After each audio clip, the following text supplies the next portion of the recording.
صحیح بخاری سے ہے، انٹرنیشنل نمبر کے مطابق 1380 اور مشکات میں اس کا نمبر ہے 1647۔ بڑی رکت انگیز یہ حدیث ہے۔ آپ صلی اللہ علیہ وسلم نے فرمایا جب جنازے کو رکھا جاتا ہے اور لوگ میت کو اپنے کندھوں پر اٹھا کر چلتے ہیں تو میت کلام کرتی ہے، بولتی ہے۔ اگر نیک میت ہوتی ہے تو کہتی ہے مجھے جلدی جلدی آگے پہنچا دو، کیونکہ قبر تو جنت کا باغ اس کے لیے بننے والی ہے۔ اور اگر بدکار میت ہوتی ہے تو کہتی ہے تباہی ہو، مجھے کہاں پر لے کر جا رہے ہو۔ اور اس میت کی اس آواز کو انسانوں اور جنوں کے علاوہ ہر مخلوق سنتی ہے۔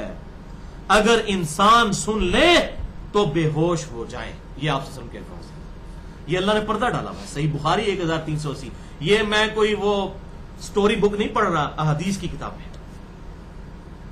بخاری اور مسلم کی متفق علیہ حدیث ہے۔ بخاری میں 1374، مسلم میں 7216 اور مشکات میں 126 نمبر ہے اس کا۔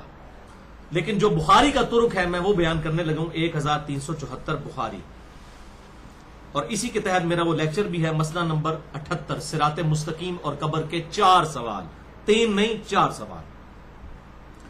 آپ صلی اللہ علیہ وسلم نے فرمایا جب مردے کو دفنا کر لوگ چلے جاتے ہیں تو وہ جانے والوں کی جوتیوں کی آواز بھی سنتا ہے۔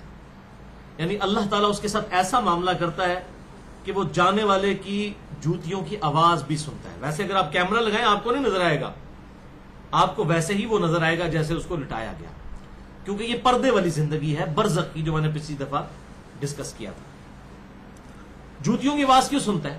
اگر نیک ہوگا تو خوش ہوگا کہ میں نے ان پر رلائی نہیں کیا تھا، اور بدکار ہے تو وہ پریشان ہو جائے گا کہ میرا ان پر بھروسہ تھا، مجھے تو ڈال کر چلے گئے۔ پھر 2 فرشتے اس کے پاس آتے ہیں اور اسے بٹھا کر پوچھتے ہیں ما کنت تقول فی حق ھذا الرجل، اس مرد کے بارے میں تیرا دنیا میں کیا عقیدہ تھا؟ اس کی ڈیٹیل اگلی احادیث میں بھی آ جائیں گی کہ کس مرد کا پوچھ رہے ہیں آپ صلی اللہ علیہ وسلم کے بارے میں۔ وہ کہے گا میں گواہی دیتا ہوں کہ وہ اللہ کے بندے اور اس کے رسول صلی اللہ علیہ وسلم تھے۔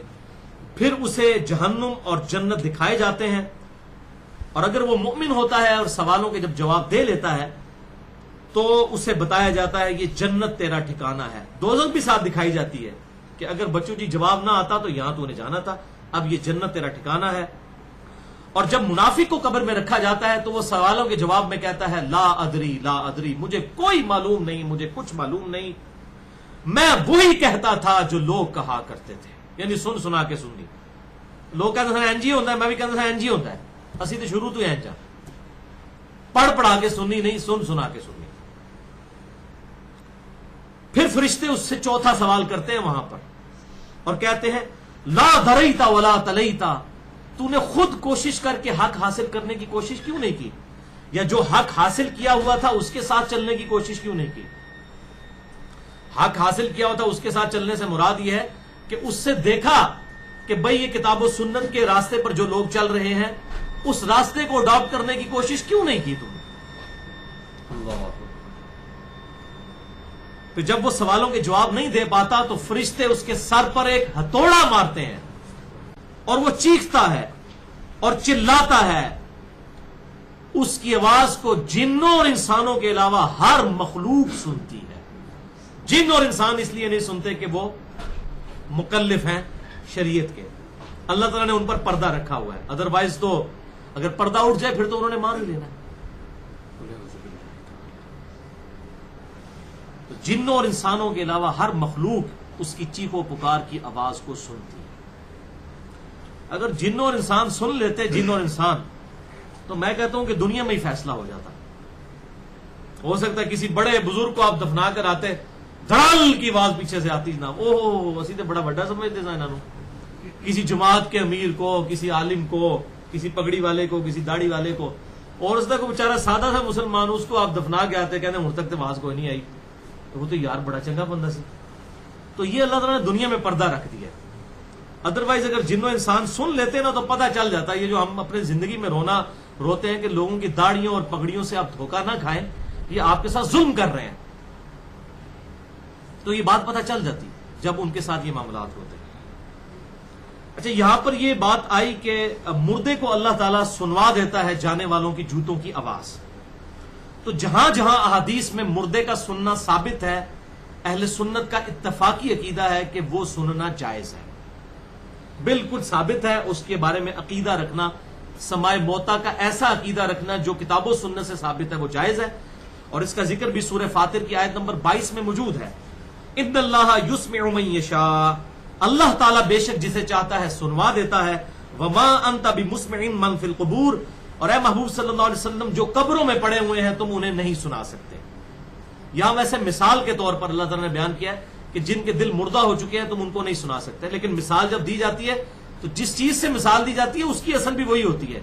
مثلا اگر میں کہتا ہوں کہ یہ چیز دودھ کی طرح سفید ہے تو مثال تو میں دودھ کی دے رہا ہوں، تو دودھ بھی سفید ہے اور وہ چیز بھی سفید ہے۔ تو یہاں پر جو یہ مثال دی گئی کہ تم مردوں کو نہیں سنا سکتے، دل کے مردے بھی نہیں سن سکتے، دوسرے مردے بھی نہیں سن سکتے، اس لیے تو ان کی مثال دی گئی ہے۔ اسی طریقے سے بخاری اور مسلم میں آتا ہے کہ جو قلیب بدر والے تھے، بدر کے کنویں میں جن کافروں کی لاشیں ڈالی گئی تھی، آپ صلی اللہ علیہ وسلم نے ان سے خطاب کیا تو سیدنا عمر نے پوچھا یا رسول اللہ صلی اللہ علیہ وسلم یہ تو مردے ہیں، یہ نہیں سنتے؟ تو آپ نے فرمایا تم سے بہتر سنتے ہیں، اللہ تعالیٰ ان کو سنوا رہا ہے تاکہ ان کے عذاب کے اندر اضافہ ہو، ان کو حسرت کے اندر اضافہ ہو۔ تو جہاں جہاں پر مردوں کا سننا ثابت ہے وہاں وہاں ہم مانتے ہیں، اور جہاں پر ثابت نہیں ہے اس کے بارے میں ہم عقیدہ کلیم نہیں کرتے۔ لہذا یہ عقیدہ جو سماع موتا کا عقیدہ ہے، چاہے صوفیاء کے ہاں آیا، چاہے امام ابن تیمیہ اور ان کے شاگرد امام ابن قیم کے ہاں آیا، یہ بالکل باطل عقیدہ ہے، اور یہ کتاب و سنت کے بنیادی عقائد کی جڑ کاٹنے والا عقیدہ ہے۔ تو چاہے یہ امام ابن تیمیہ کا عقیدہ ہے، چاہے صوفیاء کا عقیدہ ہے، دونوں کے ہاں یہ عقیدہ پایا جاتا ہے، جس کی وجہ سے ہمیں ان سے اختلاف رائے ہے اس مسئلے میں۔ تو لیکن جہاں جہاں ثابت ہے ہم صرف اس کو مانتے ہیں، اور اس میں میں نے بڑی ڈیٹیل سے گفتگو کی ہے، مسئلہ نمبر نیو 5 کے نام سے حیات النبی کے عقیدے کا تحقیقی جائزہ، اس میں نے سماع موتا کا عقیدہ اور یہ برزخی گروپ جو کیپٹن عثمانی گروپ ہے یا دیوبند کا مماتی گروپ ہے، ان کے جو عقائد اور نظریات ہیں ان کا بھی میں نے تحقیقی جائزہ اس کے اندر لیا ہے۔